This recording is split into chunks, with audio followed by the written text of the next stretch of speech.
Welcome all to the first, but not really first, but kind of first episode of On the Rocks. I'm Paul Danino Braun. And I'm Dave.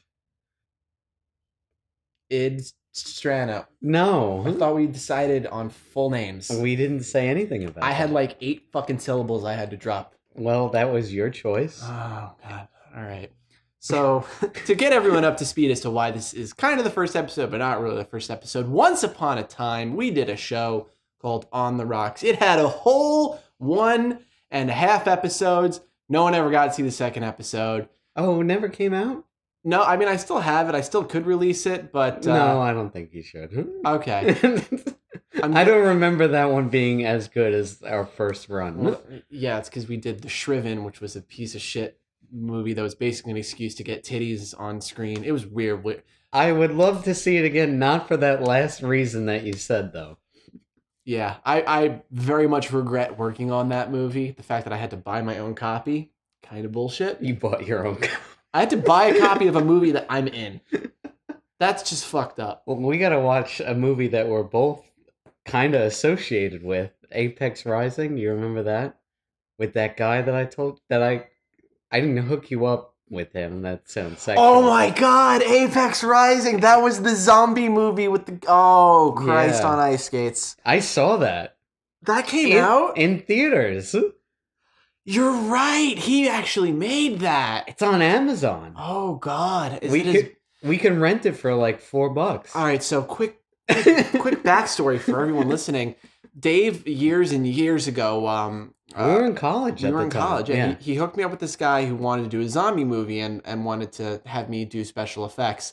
So I go to this guy's house for this meeting, and it is just a clusterfuck. Like, I can tell immediately, like, this is going to be a shit show. And I was like, no, I'm going to just sidestep this whole thing. I'm not going to pour my time and resources into a project that is basically going to be like a dumpster fire. And you met him. I didn't meet him. I only talked to him on the phone. It was funny. After you met with him, the next day he called me. He's like, he's so unprofessional, blah, blah, blah, blah, blah. I don't know how you guys could do this. I was like, listen, you're the one telling me that's like, no, you can write the script the day of shooting. Yes, that was the breaking point. I asked to see a script, and he said, I don't have one. And I said, what do you mean? You have dates picked out to shoot. How do you not even... Do you even have a treatment? He was like, nope. I think he had a series of bullet points in his head and was just going to fucking wing it. Oh, you should see the movie. Talking about just... It's everything. It's everything. It's everything the movie. Because it's 2.5 hours long. Oh my God. I'm not joking. It's his magnum opus. Yes, it's huge.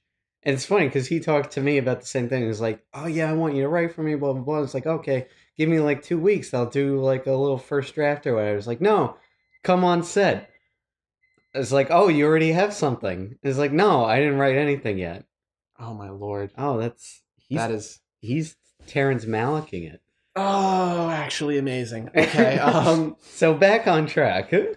Yes. Yes. On this day, first, you want to get into some news? You want to just talk about some of the movie stuff happening? What's going on in the news? Well, there's the Avengers movie was pushed up. Yeah, and a pretty awesome, like, I don't want to say unprecedented, but you just don't see this happening too often. Robert Downey Jr. tweeted at the Marvel account or the Avengers account, I don't know, but he was like, hey, I want to see this movie. And they were like, okay. He's like, can I bring my friends? And they said, these people? He's like, everyone. And they said, cool. And they pushed the movie up, an entire week? It was originally the first week of May, and now it's like, April 24th? It's the 27th. 27th. Oh, But it's rumored that the Fantastic Four are mentioned in the movie. You know? Because that'd be cool. Because I think on like when they had the poster, it's like now it's April 27th. It says in like big in like caps, it says this is a fantastic idea. Oh. Yeah. Hey, remember Fant Four Stick? But you know what? It's not them. It's not that.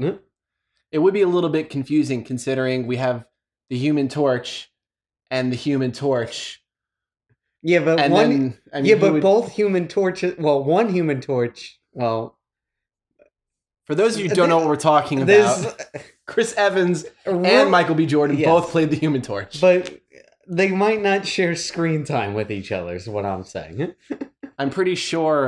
What is it? That the same matter can't occupy the same Yeah, space. Time cop rules. That's time cop rules. Will the MCU just collapse into itself like a dwarf star? Maybe. I don't know. I hope not. So yeah, we have that news. We also have, what was it, like fucking 47 covers Oh yeah, of all the different all the heroes. things. Well, you got to tell them first. You got to tell them your theory, and Okay. then you lead up to. All right, so Let's do this fucking right first. I had a hot little theory that I floated towards Dave. I need some chips. I'm sure I'm not the only person to be theorizing or suspecting this, but it's okay. You can chew. You can chew. ASMR is really big right now. I'm pretty sure that someone's gonna get off. You know, I'm gonna get right up in the mic. Oh, fuck but yeah! You gotta be like quiet. Oh God, Doritos! No one's getting turned on by that. It's gotta. Oh God, we lost our only viewer. Not you, Hank. It's gotta be soft spoken. Oh. So here's my theory as to what's going on in the Avengers. So with the release of the first trailer, there's a sequence that looks like it takes place on Titan, and we have the Iron Spider and we have Tony Stark's Iron Man there. Now you can see Spider-Man getting fucking like chokeslammed down, and Iron Man taking a brutal hit. But there's also, if you look in the trailer, a couple shots of Tony with no armor on, and he looks all forlorn and sad. So what I was theorizing happens is something very similar to a sequence in Iron Man 3. Remember when his house blows up and he like points at Pepper and his armor encapsulates her and fucking flies her to safety? I have a theory that Spider-Man gets knocked the fuck out. Unconscious. There he took a portal to get to Titan or whatever. And because Iron Man has become somewhat of a surrogate father figure to Peter, he does the whole shwick, points armor, scoops up Spider-Man, flies him out of there, leaving Tony Stark completely defenseless. And I'm going to call it, I think Tony Stark dies in that scene. I think that he, completing his arc of, the journey from a self-centered, spoiled asshole to a selfless hero, I think he sacrifices himself to save Peter Parker. It was basically like his son. Yeah. Like, He not feels his actual. It's also, he's responsible. He's the one who roped him into this. He's Yeah. the one who in Civil War is like, come on, you're going to be Fight one of on us. my side, yeah. So something that might lead a level of credence to this is with the release of these new photos, Dave texted me out of the blue and was like, I think you're right. And why is it that... Because on the covers of it's the Entertainment Weekly, where it's like all the characters, it's it's Tony Stark, and he's got this suit on, and I couldn't really see it that much, but he's got like 4 it's like legs, these legs coming out of the back of his suit, so very reminiscent of the Iron Spider. yeah, and so it's like it's pretty close. Like I feel like it's gotta be like, yeah, he has it on, he's gonna fight with it or whatever, and then he's gonna transfer it over or something like that. Something. Yeah. Because something, I don't know, it's like, it's close.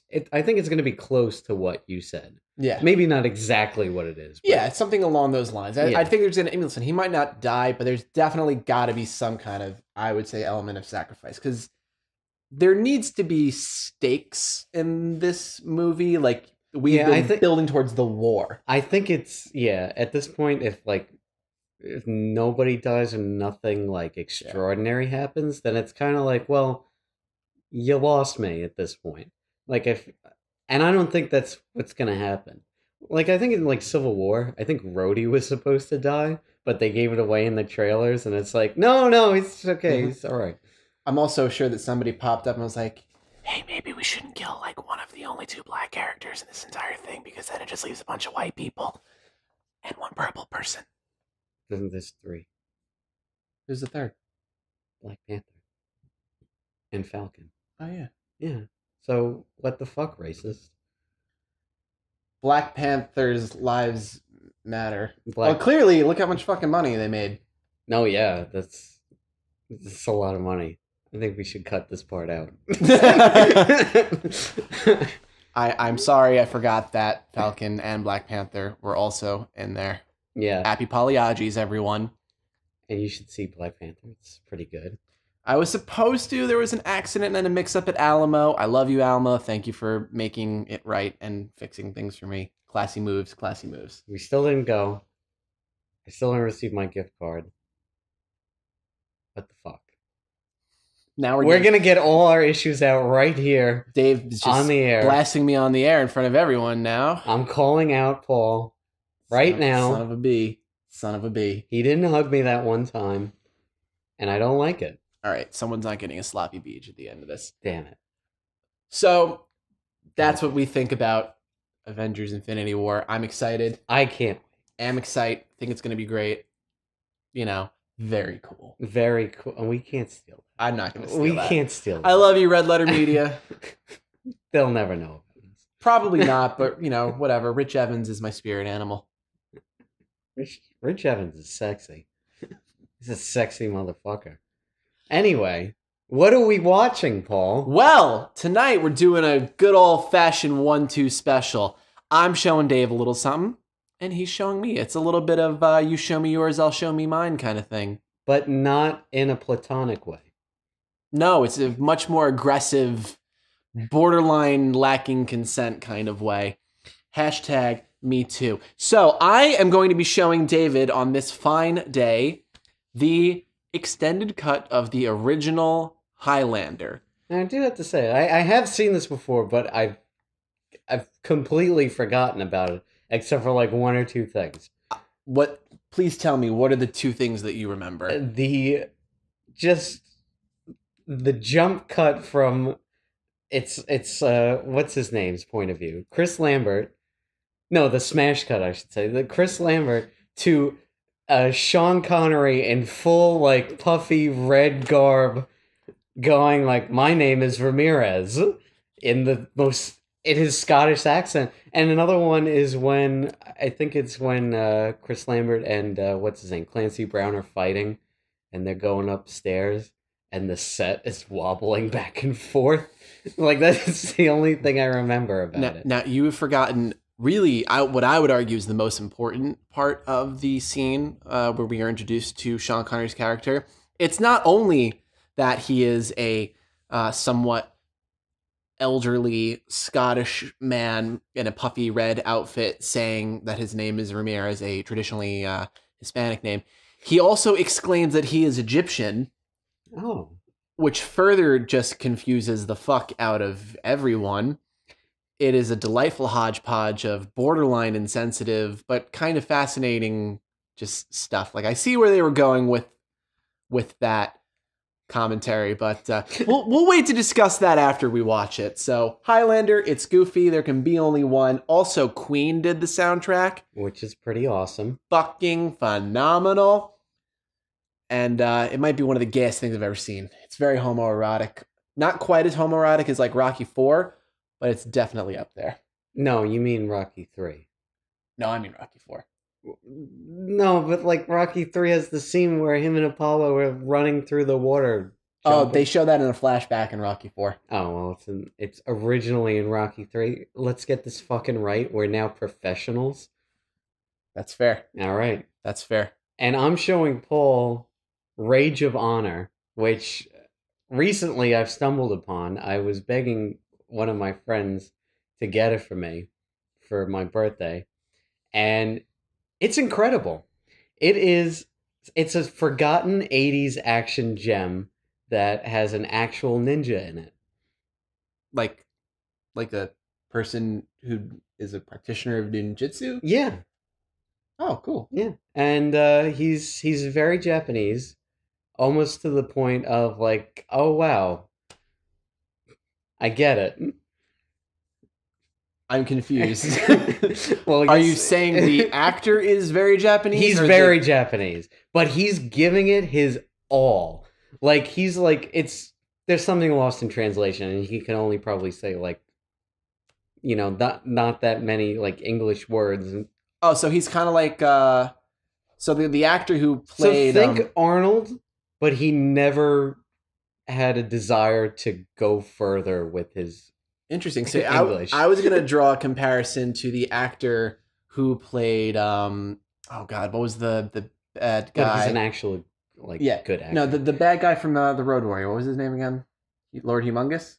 Him? So fun fact: that actor didn't speak English Okay. and had no fucking idea what he was saying. He literally just learned the lines phonically and phonetically. Yeah. Sorry. Fuck. I'm hooked on phonetics. You know what I meant. Yeah, so he just learned he literally just parroted the lines without any context and had no goddamn clue what he was saying. It's amazing. Which, if I was that director, oh boy, would I have him say some horrible things without his knowledge. He probably did. I think he probably did. You did, George Miller, you fuck. Guy you who happy directed- feet No, I was just about Babe in the fucking city piece of human garbage. How do you go from that to that? Huh? You know, in many ways, Happy Feet and Mad Max are the same film. They both deal with themes of anti-religion and gasoline and penguins. Penguins? No. And assless chaps. Oh my god. In Happy Feet? Yes. In a children's movie? Yeah. Oh wow. And on that horrifying revelation, I don't want to see this anymore. we back out and strap in and get ready for the glory that is Highlander. And Rage of Honor. Wish us luck. Please.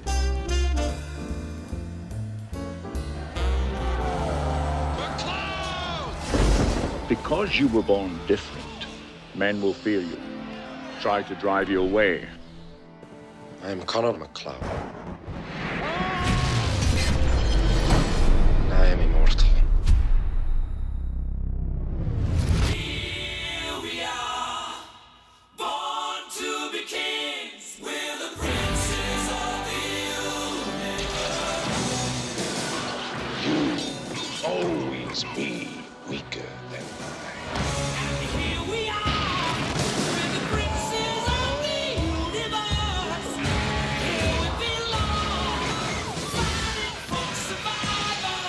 We've got to be the rulers of you all.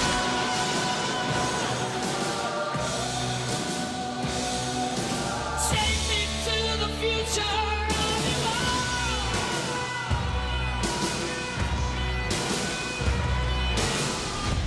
there can be only one.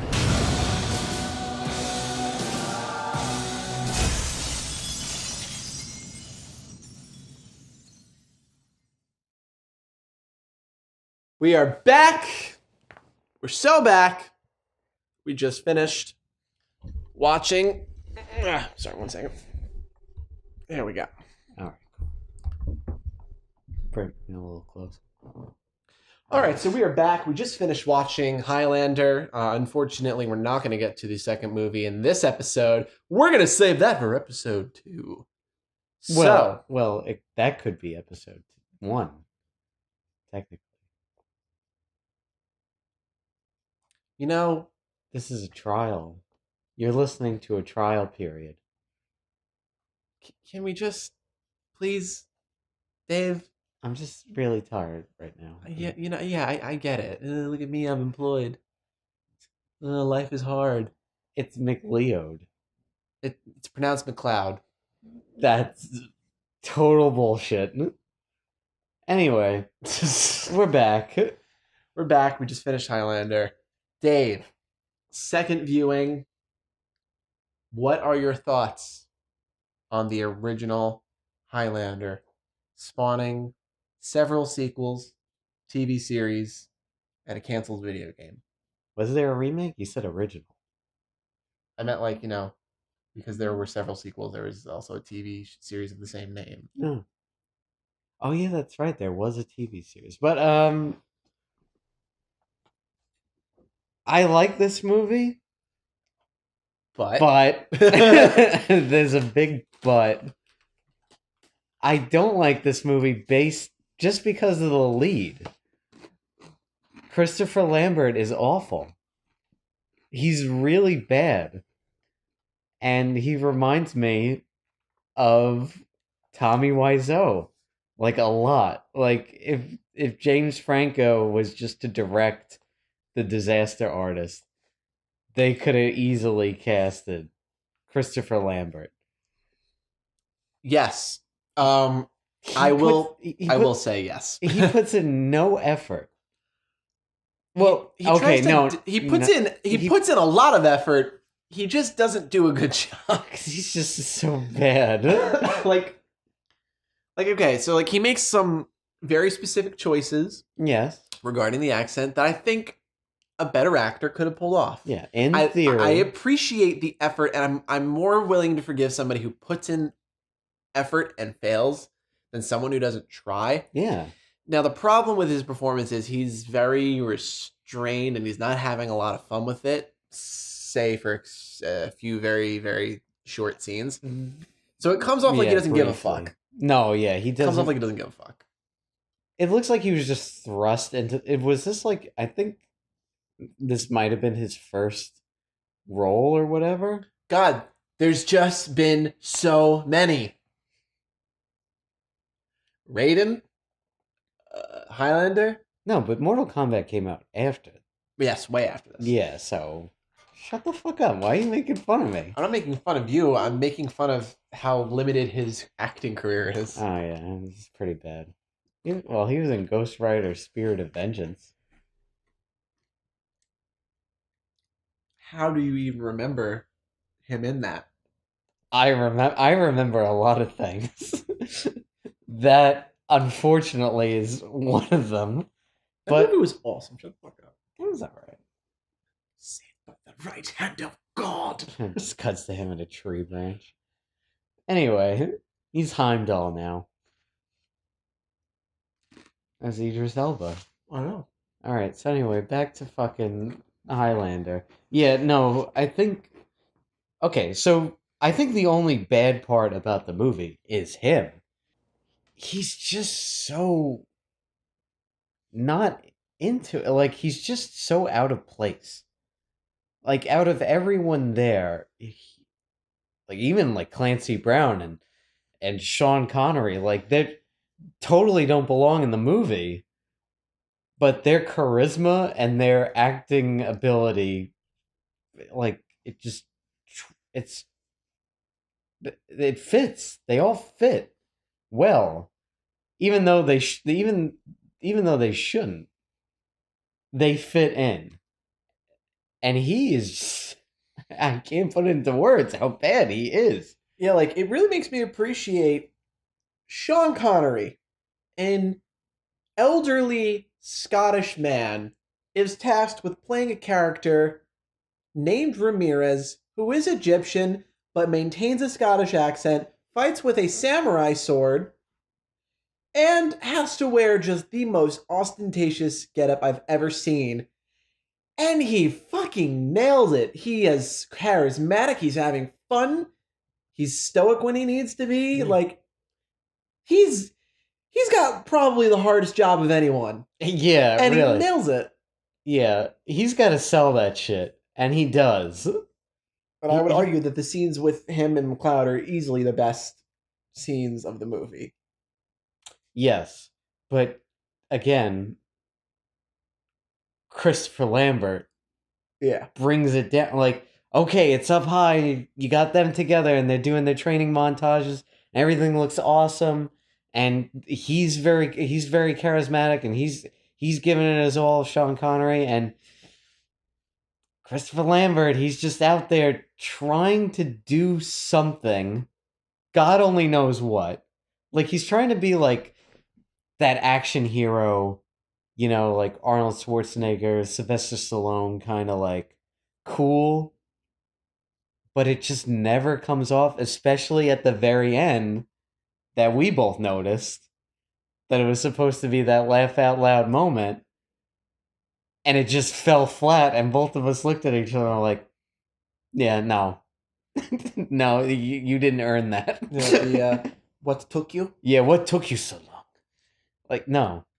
No, you don't get to say that because you you're... don't get one-liners. Yeah, because you're the most unlikable protagonist in this awesome movie that has a great villain, Oh God, and it's funny because he changes. Yeah. Like that's one of the elements that I like about the movies. The characters, they actually play with the fact that they're immortal, and over time, their personalities, their dialects, like that shit's gonna change. He starts off as a very stoic, brooding, villain, and at the end, he's just like a punk rocker. He's just having fucking fun. He gets crazy at the end. Like he devolves into nuts. Like that. Yes. That's what becomes of him, and that's amazing.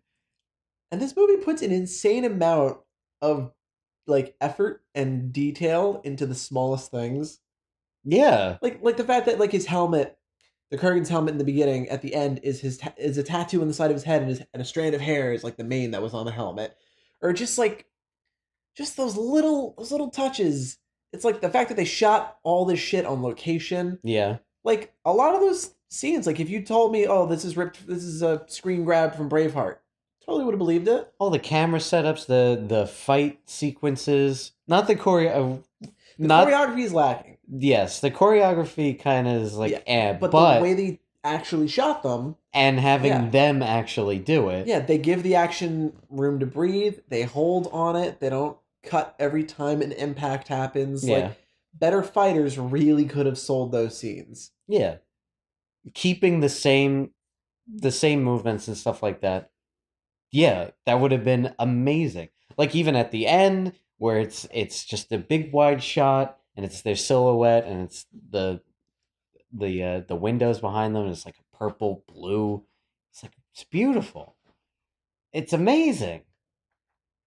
It's just that I don't give a fuck about our lead character, and that's the main problem. All these great details, all this amazing effort, that one tracking shot that we both noticed where it's like, this is Terminator. Yeah. Yeah, when he's walking out of the hotel and he threatens the clerk. George Michael's knockoff clerk. Yeah. Don't you talk to me. It's like, it's fantastic. And the way that they edit it together where it's not linear. You get the backstory and like and details, but like it's done in a way where it's not too cheap or too like forced or anything like that. Everything just feels right about it. And I also I feel like the thing that helps the non-linearity of the plot work is the fact that there is those flashbacks aren't just randomly dropped in. There is a correlation between the modern day and the past day. They're drip feeding us the appropriate information when we need to know it. And also, not all the time, but a decent amount of time for the flashbacks, they will do like a cool transition into it, usually trying to make it almost look like it's part of the same shot in a way. That doesn't always work. Shattering glass transition was that was just terrible. That was out of nowhere. But the one transition that did work for me, I think I explained it to you, was when Christopher Lambert's looking at it like his fish tank, and the camera's moving up and it goes towards the top, and then it just easily transitions into back in Scotland with him and Sean Connery, and it comes out of the water on the lake. It's like that's really nice. Like again, effort. Yeah. We're trying to make a really good movie. We just can't because, again, our lead actor. Yes. So, in the realm of questionable decisions, the ever-present Queen soundtrack. I gotta be honest. You don't like it? No, I love it. Okay. But it is distracting as fuck sometimes. The times it's distracting, actually, ironically enough, the times it's the most distracting is when the music is supposed to be diegetic. Yeah, when it's like the bar scene. Yeah, so and quick definition. Yeah. Diegetic versus non-diegetic would be the difference of if a character is listening to a song in the movie, like it is coming out of a radio that the character is holding, that would be diegetic. It exists inside the world. Versus when we, the audience, just hears a song, but very clearly it's not playing. So when it's just playing over the soundtrack, that's fine. That works. It's like you said, when he's in the bar, it's like, really? It's like 8 o'clock at night. Who's playing this random ass Queen song? There's nobody in there. Yeah. It's just the bartender and those two. Yeah. It's whatever her name is, and Christopher Lambert. That doesn't help that Freddie Mercury's voice is incredibly distinctive too. And boy, like the Marine. Yeah, this Marine is driving around with an Uzi blasting Queen. Hey, he really likes Queen, and David Bowie probably. He seemed like he was under some Yeah, he definitely. under some Which that came out of nowhere. pressure. Like that came out of nowhere too. Like we're just introduced to this random guy who has like Uzis and AKs and stuff like that, and he just happens to find what's his face. Listen, the only thing that stops a Kurgan with a sword is a good guy with a gun. It's not true. Oh, did you hear that, audience? It's not fucking true. Because it's fiction. That also. But like, I can't stress it enough. The two things that all the filmmakers put in so much, like, I can't. There's no other word than effort. Like they just put it all in. And it's like we're gonna make this really great because we don't have our main lead to back everything up. We have great shots. We have awesome action set pieces. The end is really cool. It's a stunt spectacular. Yeah, I mean, and I like that they actually utilize the fact that they're immortal in interesting ways. Like they're fighting in waist deep water that's electrified, and sparks and electrical bends and shit are coming off the fucking swords. Yeah. And they're fine. Well, that's cool. While Brenda is like shitting on the ledge yeah, because she'll die. Yeah, exactly. It's like that's pretty neat. And like the same thing when Sean Connery is like, fuck you, you don't know what you're doing, you're an idiot, and he tips him over the boat, and he's just finding out now. He's like, I can't fucking die, I can't drown, and he's just walking through the coral reef. Just slashing at the seaweed. He never needs to learn how to swim. Like that's awesome. Like that's really neat. Like getting stabbed or whatever. It's all these little details. All this. Yeah, all the it's other like the stuff. accent thing. Like a better actor could have pulled it off, but I think that's like a cool idea.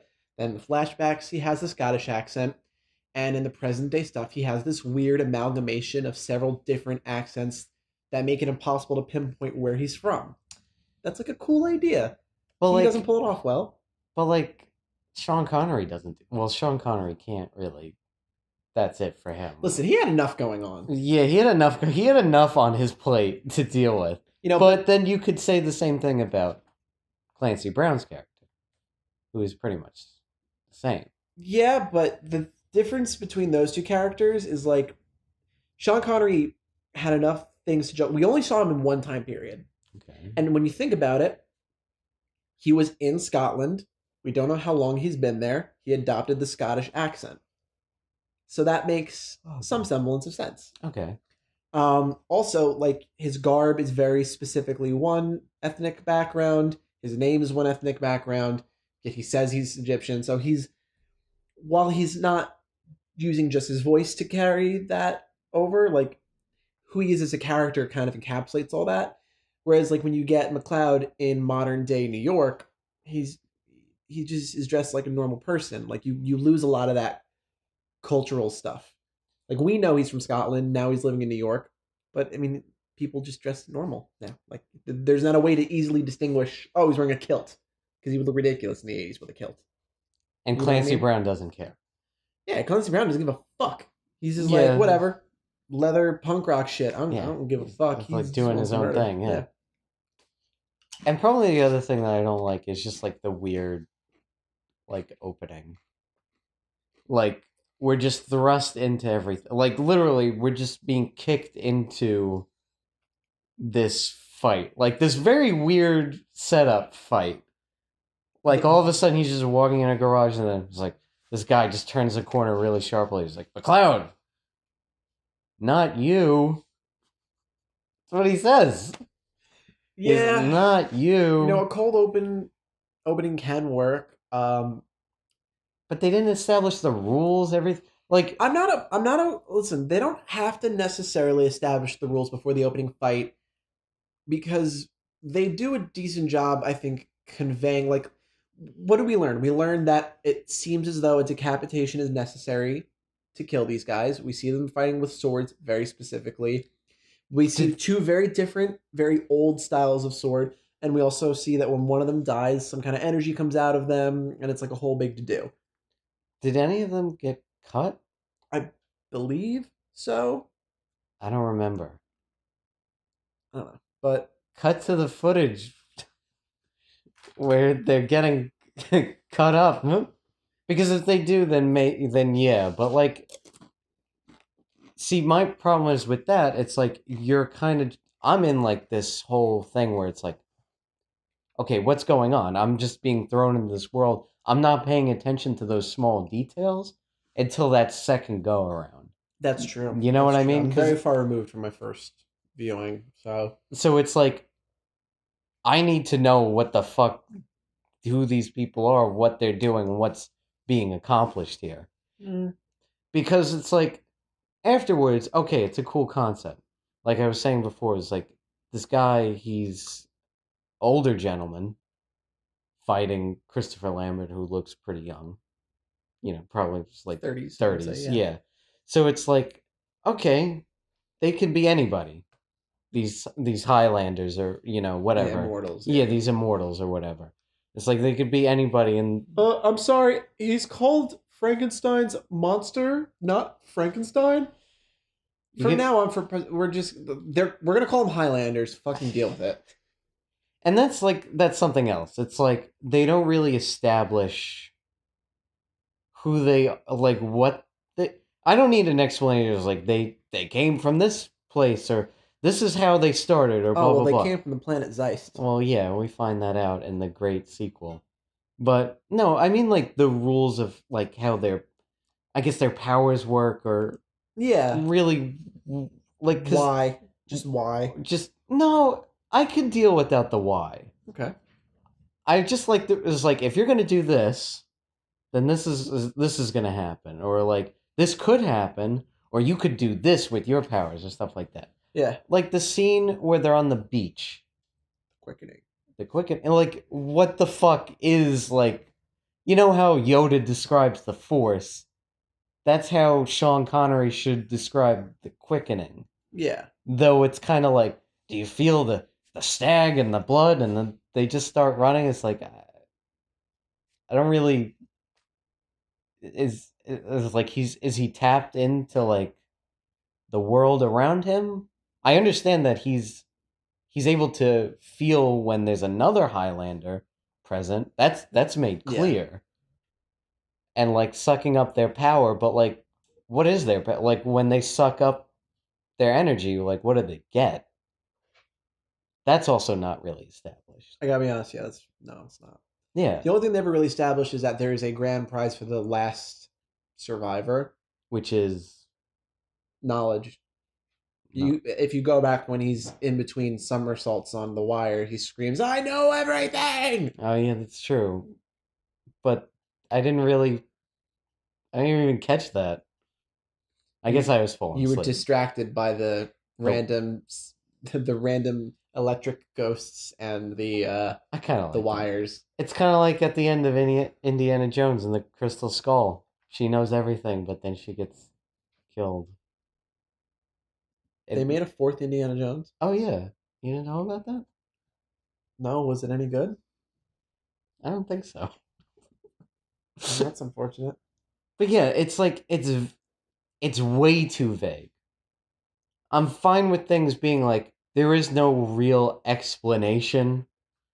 Like, the stuff is just happening. Okay, that's fine. But what are the rules of this make-believe thing? It's like you're not really establishing any, like, I don't know, like, I don't think goal is the right word, but like, it's just rules. It's like, okay, it's like, if you could summon lightning or stuff like that. All I know is like they're immortal. They can't die unless they get a head chopped off. That's pretty much their powers. And like everything else is just like, Yeah. like what is it? Like tell us, movie. Hack screenwriters? Like what happens when they absorb people? Do they gain their knowledge? Is this a Jet Li the One situation? I know what that is, but I don't know what you're referencing in the movie specifically. Oh, it's about like, this one guy who's hopping into alternate realities and killing himself in alternate realities because when you kill other versions of yourself, whatever life force and energy gets divided amongst the living, and at the beginning it's between him and only one other version of him. So good Jet Li has like people just pop into his dimension. He's like, what the fuck? And they're like, oh yeah, there's an evil version of you who's coming to try to kill you. So there's only one of you, making you basically a god. See, that's stupid, but I'll take that explanation and those rules that are set up as opposed to what they gave me in Highlander. But they But- do the same thing where it's a cold open where he kills a version of himself and we have no idea why. I would probably still have a problem with that. Fair enough. But Dave they- doesn't like cold opens. 3 weeks earlier. well, like I think that a good example of is Hardcore Henry. Did you see that? Shockingly, not yet. I have it. I just haven't watched it. Okay, then I can't really talk about it. But Another thing that has Queen in it. oh yeah, that's true. But they do something there that's kind of like that, where it's like, wait a minute, what's really going on? You're just really like kicking me into this, which is nice. It's like, okay, we got to get the plot moving. We got to keep going. Unfortunately, Highlander doesn't really do that. It kind of takes its time, and I kind of attribute that to the director's cut. Because I don't know, I think it's only like an extra couple of minutes. only extra couple minutes. Okay. I think it's like the duel scene and like the Nazi scene The duel scene? Yeah. What duel scene? where he's hammered. Oh, okay. Yeah, You know, that those didn't. two scenes that basically bring the entire plot to a screeching fucking halt. I mean, it's fun. Yeah. It's the closest we see to Christopher Lambert having fun. Oh, I don't think that man knows how to have fun. Oh, shitty Thomas Jane. You know who I could see as Highlander? Tom Hiddleston. You know, that actually would be a really interesting piece of like anti-casting. Because he's very like sinewy and skinny. Like you wouldn't necessarily picture him as like, yeah, be the hero of my action movie. But if you're mortal, you don't really need those qualities. Yeah. It kind of could work. I That's think. where it gets to like, oh, well, we have this 50-year-old guy. Yeah. Or we have, I don't know, a kid or some shit. It doesn't matter what shape you're in. You can't fucking die. Yeah. Exactly. I think that's pretty cool. Wait a minute. Why was the Terminator jacked? He was a fucking robot. Yeah. He could have just looked like a normal guy. Superman doesn't really need muscles. I mean, did you see? I know Henry Superman Cavill. Returns? Yeah, I know. Did you see Superman Returns? Yeah, I know he's jacked as fuck. Kevin Spacey kidnapping a child is really uncomfortable in retrospect. It's I Wrong! Sorry. But yeah, I really like this movie. But I can't like I don't think I could watch it again because of A, like establishing what this is, and B, the strongest one, Lambert himself. All right. So, And it's a canon movie, which we didn't. which explains a lot. Yeah, it explains a lot. All right, so just for fun, let's really quick think about this. I said this during the movie. I think that something like Highlander is ripe for a remake, a reboot. Just fucking hit the reset button. The continuity is a hot mess. They butt fucked everything in the first 5 minutes of the sequel anyway. Yeah. Planet Zeist. We're remaking Highlander. Okay. What are we doing with it? Who's directing it? Who's in it? What kind of tone are we going for? Let's make this fucking thing. I am into the idea of casting a Tom Hiddleston. Yeah, I think Tom Hiddleston would work. I think he would work a lot. He definitely put in more effort than And- he actually has the skill Yeah, I was and gonna the say talent. He has the ability. He has to the do ability. So. Right.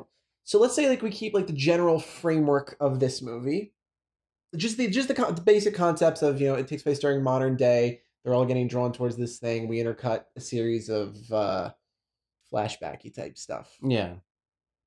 I would kind of keep the same pace a little bit. I think it slows down towards like right at like the third act, like that the last half of the second act into the third, it just slows down. And it's like it doesn't really recover well. All right, I have one request.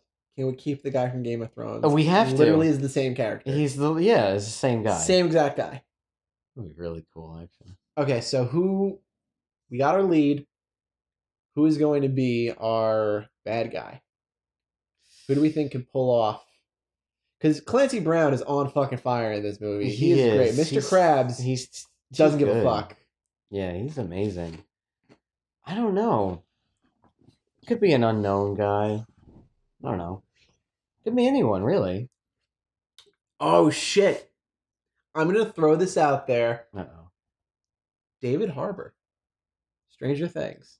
You think? Yeah? I think that He's got to get really jacked. he is really jacked. Oh, really? He's for Hellboy, dude. And he's Oh, getting boy. like scary jacked. Like it's not even like an aesthetically pleasing amount of muscle. It's just like just scary person. And he's He's a big dude, yeah, too. he's a big, tall guy, yeah.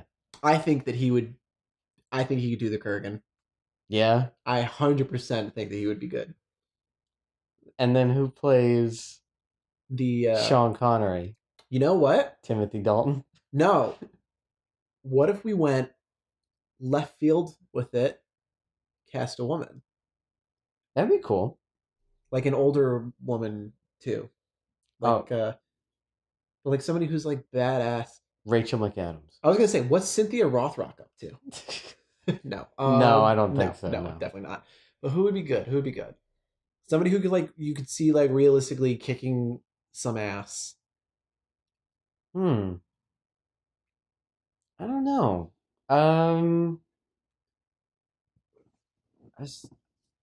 Michelle Yeoh comes to mind.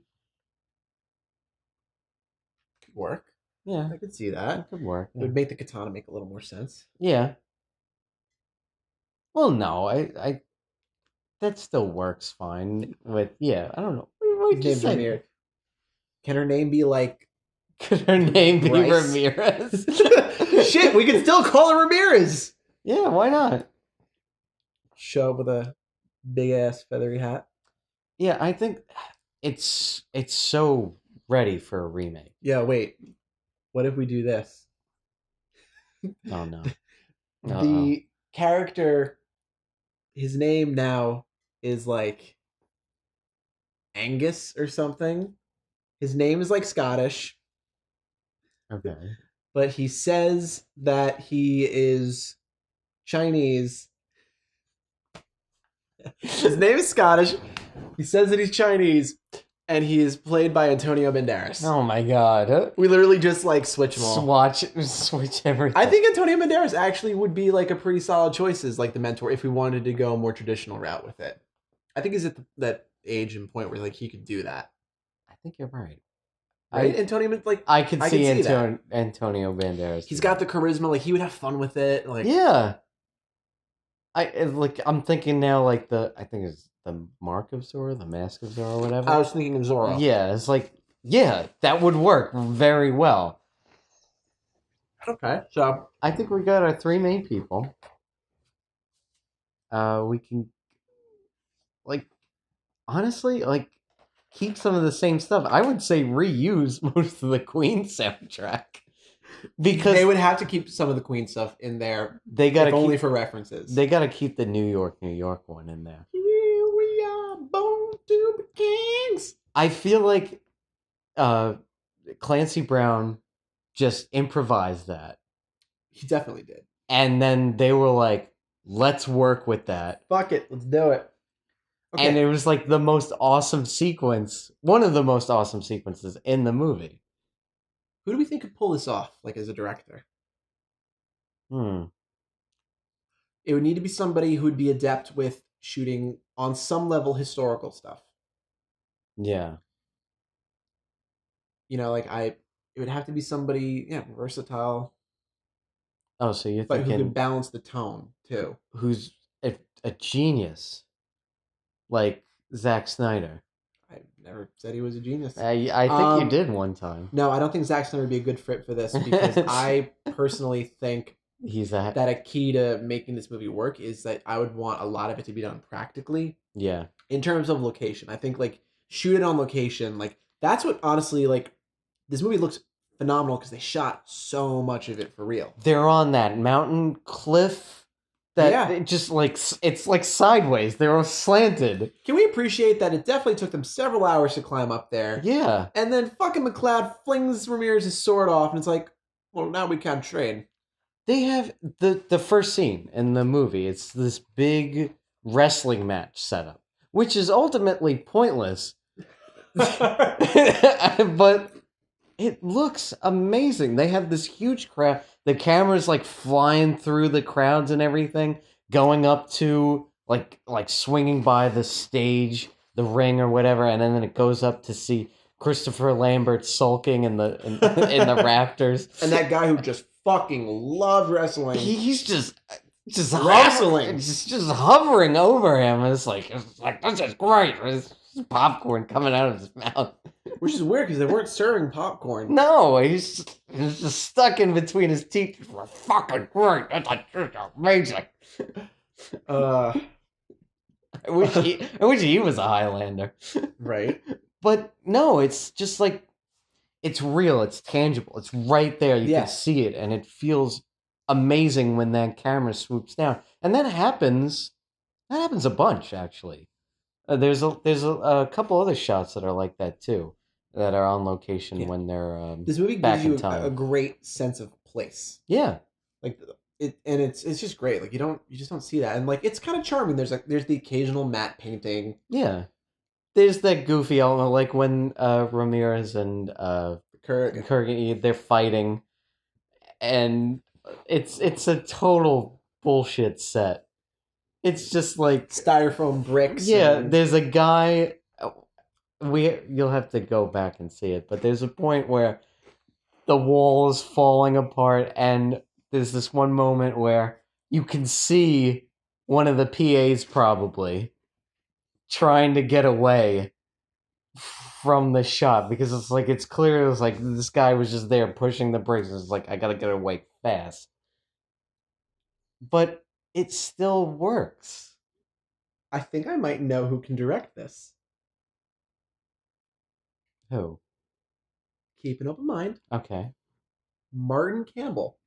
Director of The Mask of Zorro, GoldenEye, Casino Royale. And Green Lantern. Casino Royale, GoldenEye, Vertical Limit, anything. Green Lantern. The Foreigner. He did Edge of Darkness, which wasn't that great.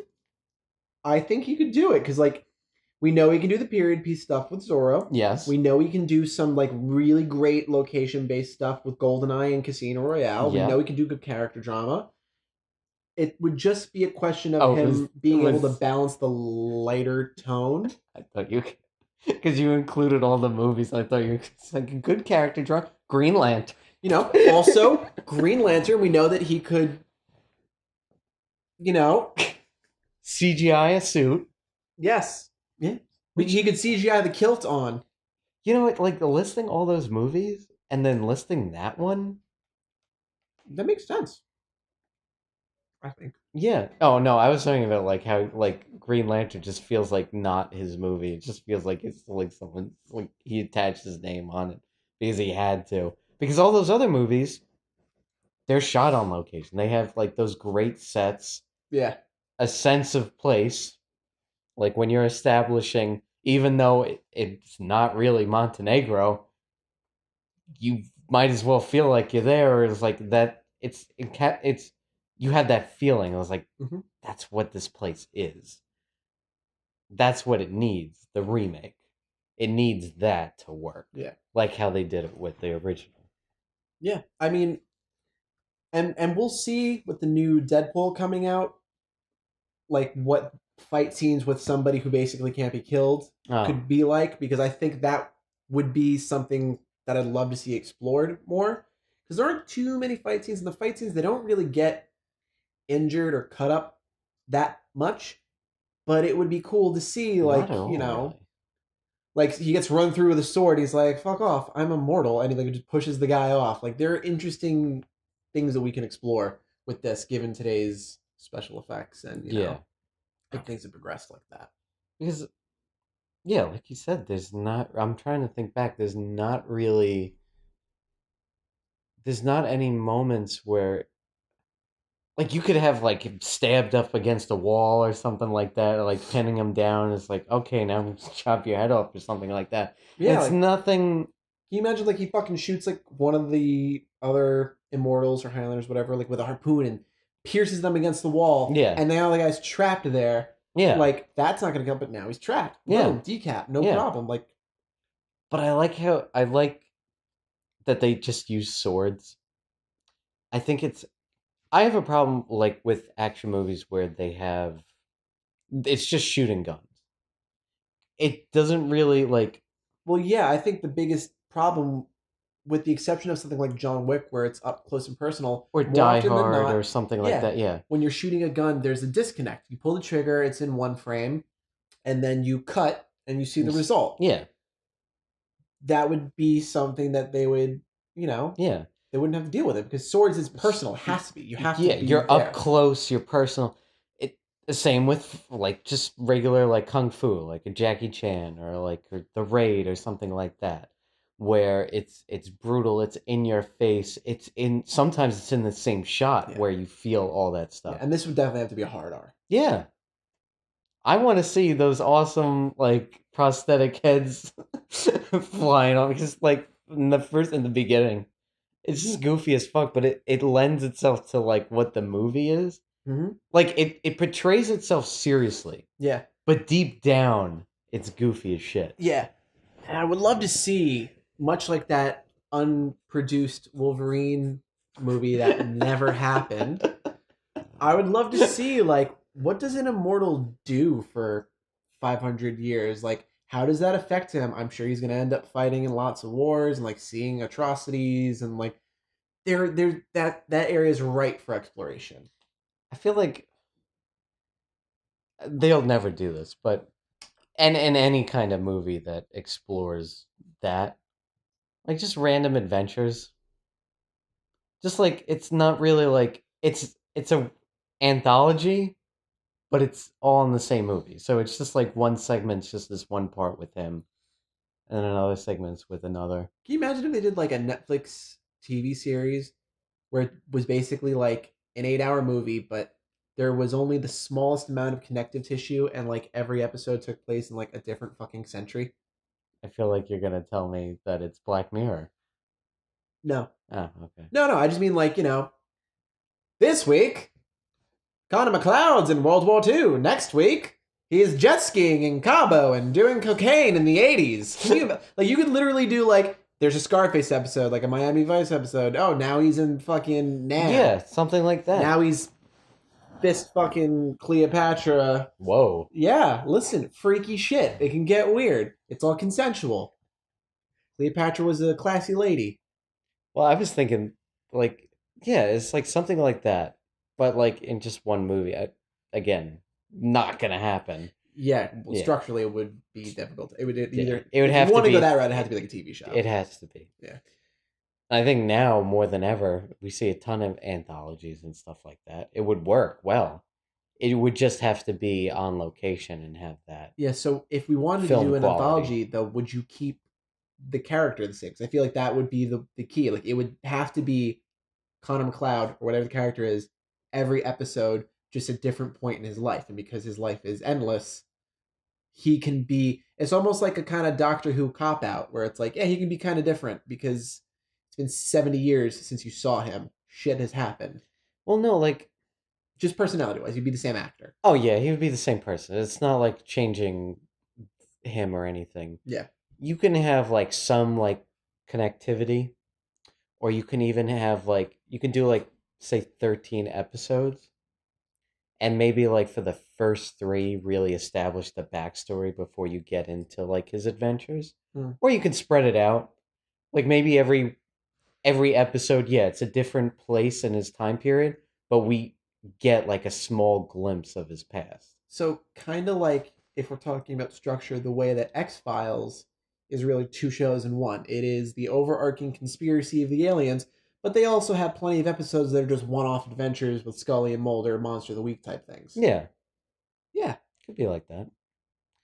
And you can also have like, if you're gonna bring back like the Ramirez kind of character or whatever, maybe one episode is just focused just primarily on him. Not an origin or whatever, but maybe like How he got his sword, or just like some aspect of his life. something. It could be anything. It could just be a random, like, think of like Samurai Jack. Like original Samurai Jack. Not even the new, even though the new one's great. Like there's this one episode where it's focused on these bounty hunters trying to kill him. And it's just they're telling the story of how they almost got him, whatever. And then Sounds vaguely familiar. yeah, and then at the very end they all team up and they try to kill him when he's coming into town. And Jack doesn't speak. He doesn't say anything. He fucking wrecks him. And like it takes a minute. And like he's about to kill like one of the last people, and he doesn't, like he just kind of like disarms them. And he just walks away. And it's the end of the episode. That's cool. It's pretty fucking cool. And it's like stuff like that I'd be interested with, like Highlander or even like a Logan type, something I've been like thinking that. of Logan this entire time because Yeah. like the one thing that I think Logan would like that kind of a thing is we see the culmination of everything and like what that does to a person. Obviously, that goes to a very dark place. Yeah. But yeah, I mean, Because- it might even be kind of cool to see the tone of the show slowly over time change. Kind of like how Samurai Jack got Yeah. darker. Yeah. Because, It was the only logical step yeah. because he's Or even Right. Harry Potter. Harry Potter got progressively darker because, people grow up and like just like that Yeah. kind of, yeah, and it's like, and you're alive for so many years, you can become like cynical, you can Mhm. become like crazy, like like the Kurgan. yeah, exactly, like it You gets you become an actual sentient piece of cardboard, yes, like Christopher Lambert. oh my god, sentient piece of cardboard. This is just he's so plain, he's so plain, and flimsy. If I could describe him as an ice cream flavor, it would be It would be vanilla. it would be the bean. It would be the actual Sir, bean. this is a cardboard box full of tiny beans. There is no cream or sugar or ice or anything. Sold the bill of goods. It's ripe for that remake, and I hope they do it. It makes sense. I mean, listen, in this Do what- climate, it's possible. Do the what's his name? The Ocean's 11 guy, Steven Soderbergh route. Take something bad and remake it. Now it's a stretch calling this bad. But there's potential. There's There's potential to make this like better. a lot better. Yeah, you don't take RoboCop and remake it because it's already the best it could be. Wait, no. wait. But what if we make it PG-13 and use the theme song literally once? Then you can go fuck off. Why did they do that? But wait, I have an idea. Why don't we do it with Total Recall? Fuck. How about we stop remaking fucking Paul Verhoeven's movies because a lot of them are goddamn perfect. There are Remake bad movies. How has nobody figured this out yet? I gotta rewatch Total Recall again. I only watched it once, and Really? I gotta rewatch Starship Troopers again because I've been wanting to rewatch it for the longest Episode time. 2. That's Episode 2, Starship Troopers. You I'll- heard it here. I'll do it. Can't wait. Casper, you and me. We're on Instagram. I'm gonna message you about this. Oh, wow. Okay. You know what's funny? Casper Van Dien was in like a Casper prequel movie and literally had like one line. I think they literally just cast him because like, yeah, fuck it, your name's Casper. We'll throw you in there. He's like citizen number 3 or something. Oh, wasn't he Christina Ricci's boyfriend? Yes, he was, but that's Sleepy Hollow. No, that's Casper. No, that's Sleepy Hollow. Oh, really? Yes. Oh, wow. I'm talking about the Casper prequel, not the one that is a child just dying. Not Bill Pullman? No, that's just Casper. But he's a dead kid. Yeah, I know. But like what are you talking about then? There is a Casper prequel where Casper. I'm gonna look it up right now. Casper Van Dien is in a Casper prequel, and he literally is not a main character. It doesn't have a name and just says one line of dialogue, completely inconsequential to the plot. I will pull this up now because it's amazing. Casper Van Dien, I love you. I'm sorry. We'll talk. We'll talk sometime. Did you ever see the second one? Yeah, the fucking weird horror movie one. What the hell were they thinking? I don't know. And then what? There's 5, right? Or there's 4? There's 4. The third one tried to go back to the political commentary, but failed because but they didn't have the budget to do it, or the script, or the talent. Casper, Spirited Beginning, Bystander, 1997, the same year as Starship Troopers. Wow. Yup. Damn. I thought. Oh, okay, whatever. Oh my god, and he was in another Casper movie. They just kept putting him in Casper movies because his name's Casper. Yeah, there you go. Brom von Brunt in Sleepy Hollow. Bron von That's Brunt. the Christina Ricci, Casper Van Dien thing you were thinking about. How the fuck did we go on a... I don't know. Yeah, Paul Verhoeven. Remake bad movies is the short version of that conversation. Yes. Just remake movies that didn't come out good.